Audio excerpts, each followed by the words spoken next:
നമസ്കാരം. എല്ലാ മലയാളി വാർത്താ പ്രേക്ഷകർക്കും നല്ലൊരു ദിവസം ആശംസിച്ചുകൊണ്ട് വാർത്തകൾ തുടങ്ങുന്നു. ഏവർക്കും സ്വാഗതം. അബദ്ധം പറ്റിയെന്നും അറിയാതെ പറഞ്ഞതാണെന്നും ഇനി ഒരിക്കലും ആവർത്തിക്കില്ലെന്നും പറഞ്ഞ് കൈകൂപ്പി കാണിച്ചിട്ടും കോടതിയിൽ ബോബി ചെമ്മണ്ണൂരിന് രക്ഷയില്ല. മറ്റാരെയും പോലെ ബോബി ചെമ്മണ്ണൂരിനും ഒരു സാധാ ഇന്ത്യൻ പൗരൻ മാത്രമാണെന്നും പ്രത്യേക പരിഗണനയൊന്നും ഇല്ലെന്നും നൽകില്ലെന്നും ഹൈക്കോടതി വിധി എഴുതി. അങ്ങനെ ജാമ്യം കിട്ടാതെ ബോച്ചെ വീണ്ടും കാക്കനാട് ജയിലിലേക്ക്. ഇനി ചൊവ്വാഴ്ച ബോബി ചെമ്മണ്ണൂരിന്റെ ജാമ്യ ഹർജി പരിഗണിക്കും. അന്നും ജാമ്യം നിഷേധിക്കപ്പെട്ടാൽ ബോച്ചെ 1.5 ആഴ്ച കൂടി ജയിൽവാസം അനുഷ്ഠിക്കേണ്ടി വരും. ഏറ്റവും കുറഞ്ഞത് 4 ദിവസം കൂടി ജയിലിൽ കിടക്കാതെ തരമില്ല. നടി ഹണി റോസിനെ ലൈംഗികമായി അധിക്ഷേപിച്ച കേസിൽ അറസ്റ്റിലായ ബോബി ചെമ്മണ്ണൂർ കാക്കനാട് ജയിലിൽ കഴിയുന്നത് മോഷണം, ലഹരി മരുന്ന് കേസിലെ പ്രതികൾക്കൊപ്പമാണ്. 10 പേർക്ക് കഴിയാവുന്ന സെല്ലിൽ 6ാമനായിട്ടാണ് ബോബി കഴിയുന്നത്. വ്യാഴാഴ്ച വൈകുന്നേരം ജാമ്യം നിഷേധിക്കപ്പെട്ടതോടെ പായയും പുതപ്പും വാങ്ങി കേരളത്തിലെ അതിസമ്പന്നനായ ബോച്ചെ സെല്ലിലേക്ക് നീങ്ങി. ജയിലിലെ അന്തേവാസികൾക്ക് സാധാരണ വൈകുന്നേരം 5 മണിക്കാണ് അത്താഴം വിളമ്പാറുള്ളത്. എന്നാൽ ബോബി ചെമ്മണ്ണൂർ കോടതിയിലും ആശുപത്രിയിലുമായിരുന്നതിനാൽ ഭക്ഷണം കഴിച്ചിട്ടില്ലെന്ന് പോലീസ് അറിയിച്ചതോടെ പ്രത്യേകമായി ജയിൽ ചപ്പാത്തിയും വെജിറ്റബിൾ കറിയും ബോച്ചയ്ക്ക് നൽകുകയായിരുന്നു. ബുധനാഴ്ച രാവിലെ വയനാട്ടിലെ റിസോർട്ടിൽ പോലീസ് അറസ്റ്റ് ചെയ്ത് റോഡ് മാർഗം എറണാകുളം സെൻട്രൽ സ്റ്റേഷനിൽ വൈകിട്ടോടെ എത്തിച്ച ദിവസം സെല്ലിൽ പത്രക്കടലാസ് വിരിച്ചാണ് ബോബി തറയിൽ ഉറങ്ങിയത്. അറസ്റ്റ് രേഖപ്പെടുത്തിയ ശേഷം മെഡിക്കൽ പരിശോധന പൂർത്തിയാക്കി വ്യാഴാഴ്ച പുലർച്ചെ 1 മണിയോടെയാണ് സെല്ലിൽ എത്തിച്ചത്.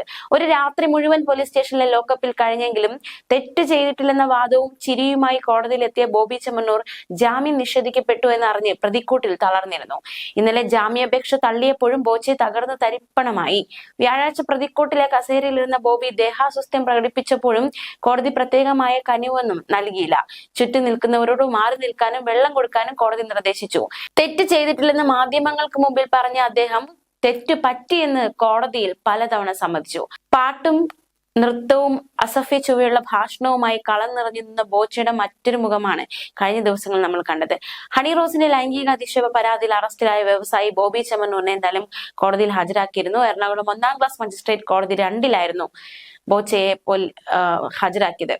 സ്ത്രീയുടെ ശരീരഘടനയെക്കുറിച്ച് അശ്ലീല ചുവയോടെ സംസാരിക്കുന്നത് ലൈംഗിക അതിക്രമമായി കണക്കാക്കാമെന്ന് കഴിഞ്ഞ ദിവസം ഹൈക്കോടതി മറ്റൊരു കേസിൽ വിധിച്ചിരുന്നു. ഇതുൾപ്പെടെ ചൂണ്ടിക്കാട്ടിയാണ് ജാമ്യം നൽകരുതെന്ന് പ്രോസിക്യൂഷൻ ശക്തമായി വാദിച്ചത്.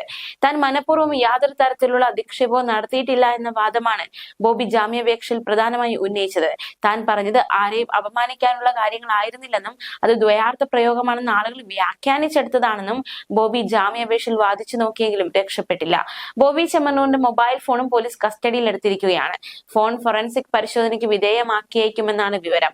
കേരളത്തിൽ വാർത്തകളിൽ ഇടം നേടി കേസിലെ പരാതിക്കാരിയായ നടി ഹണി റോസ് ബുധനാഴ്ച വൈകുന്നേരം കോടതിയിലെത്തി രഹസ്യമൊഴി നൽകിയിരുന്നു.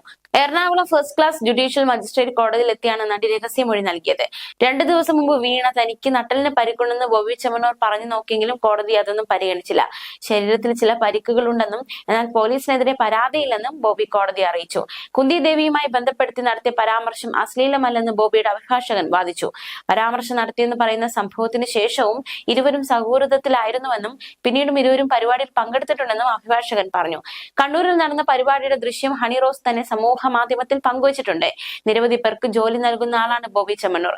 മാന്യനായ വ്യക്തിയാണ്. നിരവധി പുരസ്കാരങ്ങൾ കിട്ടിയിട്ടുണ്ട്. ഇത്തരത്തിൽ ജാമ്യം നിഷേധിക്കാൻ പോലീസ് നിർത്തിയ കാരണങ്ങൾ നിലനിൽക്കില്ലെന്നും പ്രതിഭാഗം വാദിച്ചു നോക്കി.